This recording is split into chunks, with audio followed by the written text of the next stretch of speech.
Welcome back to my YouTube channel. ಎಲ್ಲರೂ ಹೇಗಿದ್ದೀರಾ friends? ಇವತ್ತು ನಾನು ರಾತ್ರಿ ಊಟಕ್ಕೆ ಪುದೀನ ಚಟ್ನಿ ಮಾಡ್ತಾ ಇದ್ದೇನೆ. ನೋಡಿ, ಒಂದು ಕಟ್ಟು ಪುದೀನ ತೊಗೊಂಡಿದ್ದೇನೆ. ಇದು ಒಂದು ಕಟ್ಟು ಪುದೀನ ತುಂಬ ಚೆನ್ನಾಗಿರುತ್ತೆ ಇದು. ಯಾಕೆಂದರೆ ನಾನು ಸಾಂಬಾರು ಮಾಡಿದ್ದೆ, ಅದು ಸ್ವಲ್ಪ ಕಡಿಮೆ ಬಂದಿದೆ. ಅದಕ್ಕೆ ಇವತ್ತು ಒಂದು ಸ್ವಲ್ಪ ಪುದೀನ ಚಟ್ನಿ ಮಾಡ್ತಾ ಇದ್ದೇನೆ.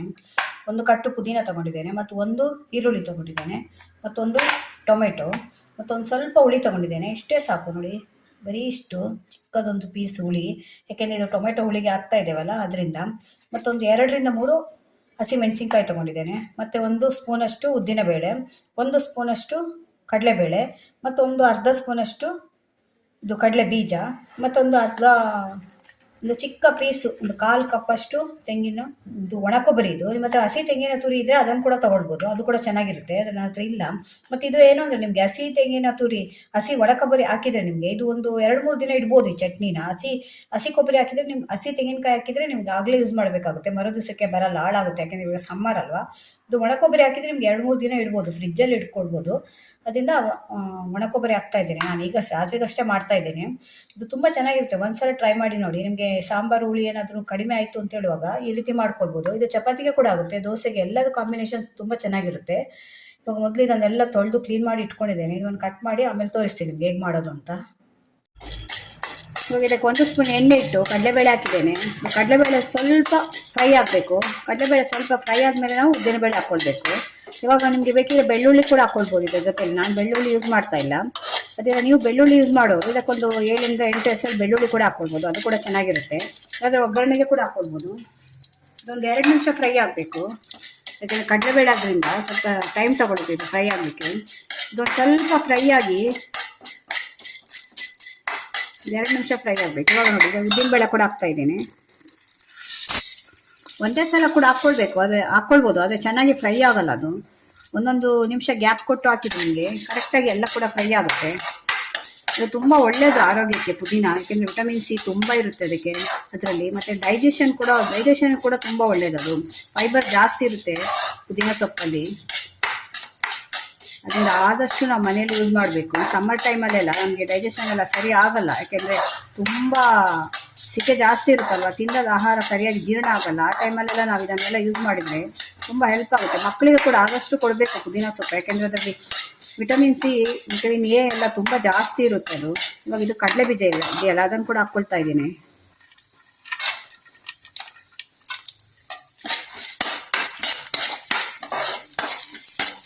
ನಿಮಗೆ ಡೈಜೆಷನ್ ಆಗ್ತಾ ಇಲ್ಲ ಅಂತ ಅನ್ನೋರು, ಅಜೀರ್ಣ ಅದೆಲ್ಲ ಪ್ರಾಬ್ಲಮ್ ಇರುತ್ತಲ್ಲ, ಅವರೆಲ್ಲ ಈ ಪುದೀನದೊಟ್ಟಿಗೆ ಒಂದು ಸ್ವಲ್ಪ ಉಪ್ಪು ಹಾಕಿ ಅಗದು ತಿಂದರೆ ನಿಮ್ಗೆ ಒಂದು ಅರ್ಧ ಗಂಟೆಯಲ್ಲಿ ನಿಮಗೆ ಹಸಿವಾಗಲಿಕ್ಕೆ ಶುರುವಾಗುತ್ತೆ. ಅಷ್ಟು ಒಳ್ಳೆ ರೀತಿಯಲ್ಲಿ ಇದು ಕೆಲಸ ಮಾಡುತ್ತೆ ಪುದೀನ.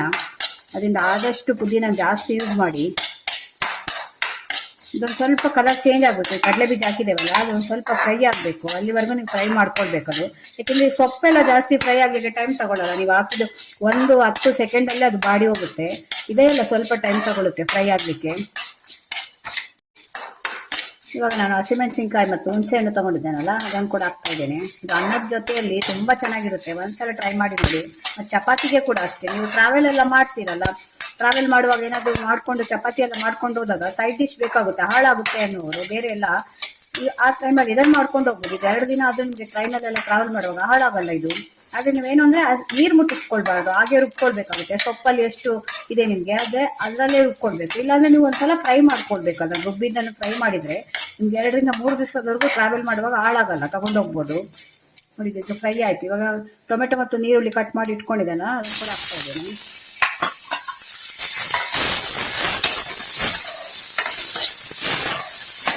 ಸ್ವಲ್ಪ ಮೆತ್ತಗಾದರೆ ಸಾಕು, ತುಂಬ ಏನು ಫ್ರೈ ಆಗಬೇಕು ಅಂತಿಲ್ಲ.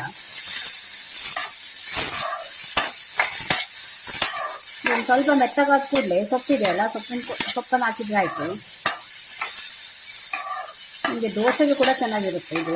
ನೀವು ರೊಟ್ಟಿ ಎಲ್ಲ ಮಾಡ್ತೀರಲ್ಲ, ಅಕ್ಕಿ ರೊಟ್ಟಿ, ರಾಗಿ ರೊಟ್ಟಿ ಎಲ್ಲ ಮಾಡುವಾಗ ಅದರ ಸೈಡ್ ಕಾಂಬಿನೇಷನ್ ಕೂಡ ಮಾಡ್ಕೊಳ್ಬೋದು. ಇದು ಎಲ್ಲದಕ್ಕೂ ಸೂಟ್ ಆಗುತ್ತೆ ನಿಮಗೆ. ಅನ್ನನೇ ಇರಲಿ, ಚಪಾತಿ ಇರಲಿ, ದೋಸೆ ಇರಲಿ, ಎಲ್ಲದಕ್ಕೂ ಸೂಪರ್ ಕಾಂಬಿನೇಷನ್ ಇದು ಪುದೀನ ಚಟ್ನಿ.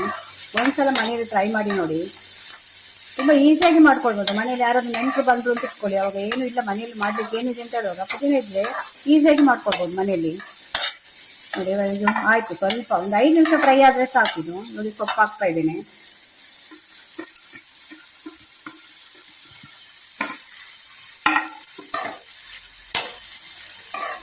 ತುಂಬ ಕೂಡ ಹಾಕಬೇಡಿ, ಒಂದು ಕಟ್ಟು ಹಾಕಿದರೆ ಸಾಕಾಗುತ್ತೆ. 10 ರೂಪಾಯಿಗೆ ಒಂದು ಕಟ್ಟು ಕೊಡ್ತಾರೆ, ಅದು ಒಂದು ಕಟ್ಟು ಹಾಕಿದರೆ ಸಾಕು. ತುಂಬ ಹಾಕಿದ್ರೆ ಕೂಡ ನಿಮಗೆ ತುಂಬ ಅದು ಪುದೀನದೇ ಟೇಸ್ಟ್ ಬರ್ತಾ ಇರುತ್ತೆ, ಬೇರೆದೆಲ್ಲ ಟೇಸ್ಟ್ ಅಂತ ತೆಗೆದುಬಿಡುತ್ತೆ ಅದು ನೀವು ಒಂದು ಕಟ್ಟು ಹಾಕಿದರೆ ಸಾಕು. ಅದು ತುಂಬ ಬಾಡಬೇಕು ಅಂತಿಲ್ಲ, ಸ್ವಲ್ಪ ಬಾಡಿದರೆ ಸಾಕು. ಈ ಸೊಪ್ಪನ್ನೆಲ್ಲ ನಾವು ತುಂಬ ಬಾಡಿಸ್ಕೊಳ್ಬಾರ್ದು, ಯಾಕೆಂದರೆ ಅದು ವಿಟಮಿನ್ಸ್ ಎಲ್ಲ ನಾಶ ಆಗುತ್ತೆ. ಅದರಿಂದ ಈಗ ಆಫ್ ಬಾಯ್ಲ್ ಅಂತ ಹೇಳ್ತಾರಲ್ಲ, ಅಷ್ಟಾದರೆ ಸಾಕು. ಇವಾಗ ಇದನ್ನು ಆಫ್ ಮಾಡ್ತೇನೆ, ಯಾಕೆಂದರೆ ಅದು ನಮ್ಮದು ಬಾಣಲದು ಬಿಸಿಗೆ ಮತ್ತೆ ಬಾಡುತ್ತೆ ಅದು. ಆಮೇಲೆ ಇದನ್ನು ತೆಂಗಿನಕಾಯಿ ಜೊತೆಯಲ್ಲಿ ರುಬ್ಕೊಂಡ್ರೆ ಆಯಿತು. ಒಣ ಕೊಬ್ಬರಿ ಏನು ಇದಕ್ಕೆ ಹಾಕಬೇಕು ಅಂತಿಲ್ಲ, ಡೈರೆಕ್ಟಾಗಿ ಅದರಲ್ಲೇ ರುಬ್ಕೊಂಡ್ರೆ ಆಯಿತು. ನೀವು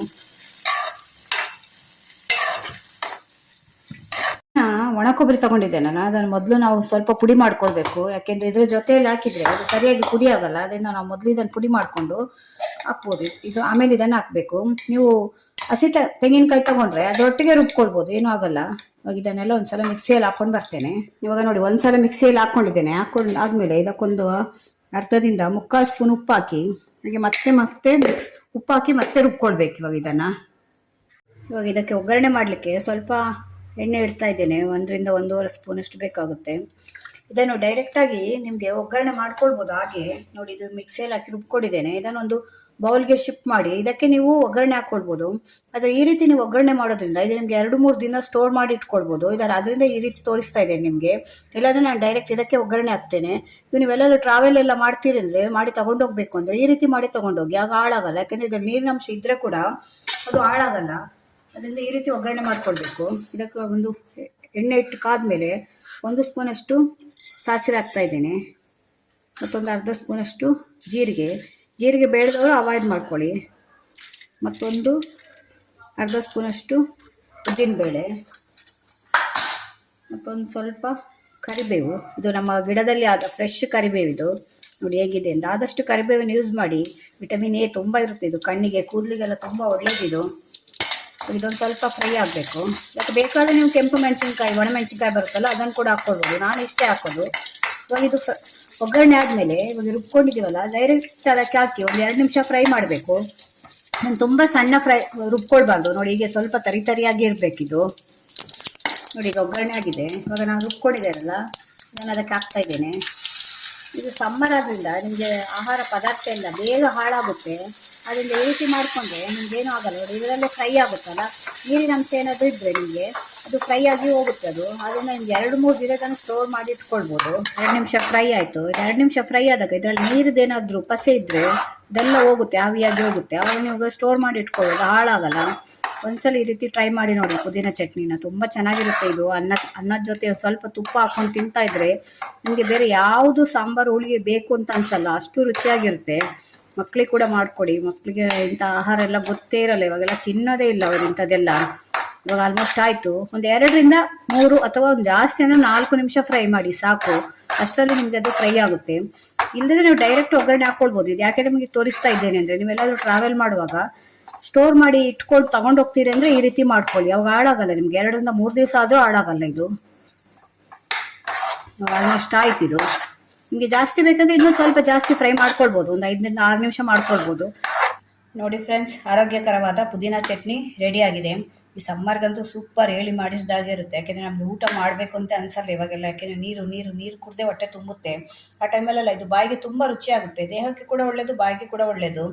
ಅದರಿಂದ ಒಂದ್ಸಲ ಮನೆಯಲ್ಲಿ ಟ್ರೈ ಮಾಡಿ ನೋಡಿ. ಮಕ್ಕಳಿಗೆ ಕೂಡ ಮಾಡಿಕೊಡಿ. ಮನೆಯಲ್ಲಿ ಒಂದ್ಸಲ ಮಾಡಿದರೆ ಮತ್ತೆ ಮಾಡಿ ಕೇಳಿಸ್ಕೊಂಡು ಮಾಡಿ ತಿಂತಾರೆ, ಅಷ್ಟು ರುಚಿಯಾಗಿರುತ್ತೆ. ಈ ವಿಡಿಯೋ ನಿಮ್ಗೆ ಇಷ್ಟ ಆದರೆ ನನ್ನ ಚಾನಲ್ ಸಬ್ಸ್ಕ್ರೈಬ್ ಮಾಡ್ಕೊಂಡು ನೋಡಿ. ಇದೇ ಥರ ಹೊಸ ವಿಡಿಯೋ ತೊಗೊಂಡು ಮತ್ತೆ ಬರ್ತೇನೆ. Bye friends.